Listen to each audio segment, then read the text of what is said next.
আইনশৃঙ্খলা পরিস্থিতির উন্নতি, নিত্যপণ্যের দাম সহনীয় রাখা সহ বিভিন্ন দাবিতে 6 জেলায় সমাবেশ করেছে বিএনপি। নোয়াখালী, কুষ্টিয়া, কিশোরগঞ্জ, পিরোজপুর, সিলেট ও জামালপুরে এই কর্মসূচির আয়োজন করা হয়।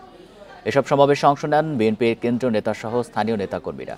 কেন্দ্রীয় কর্মসূচির অংশ হিসেবে সকাল থেকে খণ্ড খণ্ড মিছিল নিয়ে সমাবেশস্থলে জড়ো হন নেতাকর্মীরা। 25 ফেব্রুয়ারি পর্যন্ত দেশের 64টি জেলায় সমাবেশ করবে দলটি।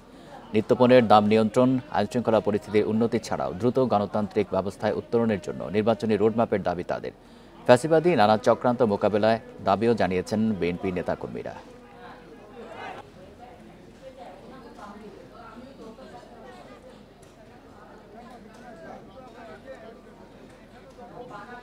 এ বিষয়ে আরও জানাতে নোয়াখালী থেকে যুক্ত হচ্ছেন সহকর্মী আবু নাসের। আবু নাসের, নোয়াখালীতে বিএনপির সমাবেশ সম্পর্কে জানাবেন। কেন্দ্রীয় নেতাদের মধ্যে কারা কারা সেখানে উপস্থিত ছিলেন, কি বলেছেন তারা? নোয়াখালীর জেলা জজ আদালত সড়কে আমি যেখানে আছি এখন, এই জায়গাতে ঠিক একটু আগে আমির খসরু মাহমুদ চৌধুরী বিএনপির জনসমাবেশে প্রধান অতিথি হিসেবে বক্তব্য দিয়েছেন।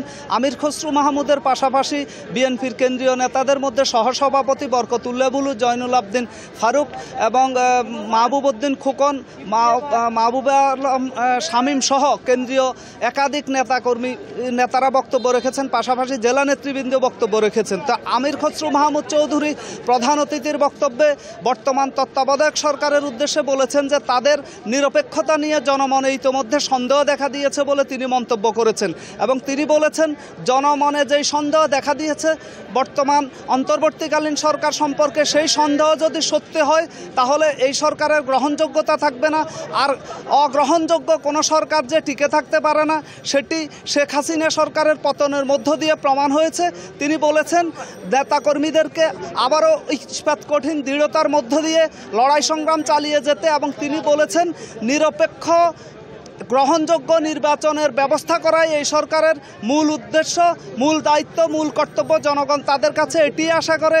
এর বাইরে সংস্কারের নামে বিলম্ব করলে এবং সংস্কারের নামে কোনো রকম টালবাহানা করলে জনমনে যেই সন্দেহ দেখা দিয়েছে সেই সন্দেহ আরও ঘনীভূত হবে।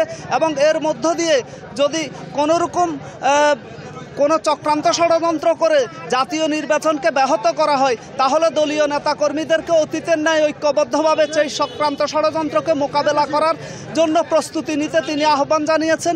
তিনি বলেছেন, অতীতে গত 16 বছর বিএনপির নেতাকর্মীরা লড়াই সংগ্রামের মধ্য দিয়ে এবং জেল জুলুম ঘুমের মধ্য দিয়ে যেই ইস্পাত কঠিন দৃঢ়তা দেখিয়েছে এবং আন্দোলনের যেই তারা অগ্নিপরীক্ষায় পাশ হয়েছে, আগামী দিনেও যে কোনো চক্রান্ত ষড়যন্ত্র মোকাবেলা করে দেশকে গণতন্ত্রের পথে এগিয়ে নেওয়ার জন্য তারা তাদের এই লড়াই সংগ্রাম জারি রাখবেন।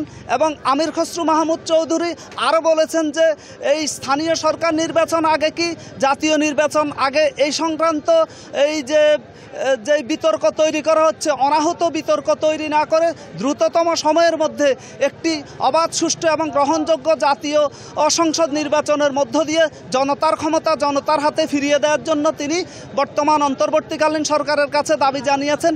এবং প্রয়োজনীয় যে সংস্কারগুলো রয়েছে সেগুলো বিএনপি যদি জনগণের ভোটে নির্বাচিত হয় এবং বিএনপি 30 দফা কর্মসূচির মধ্য দিয়ে জনগণের ক্ষমতায়ন করা হবে বলে তিনি জানিয়েছেন। এই হচ্ছে আমার কাছে এখানকার সর্বশেষ জনসভা শেষে এখন নেতাকর্মীরা স্ব স্ব এলাকায় ফিরে যাচ্ছেন। নোয়াখালী থেকে জানাচ্ছেন সহকর্মী আবু নাসের।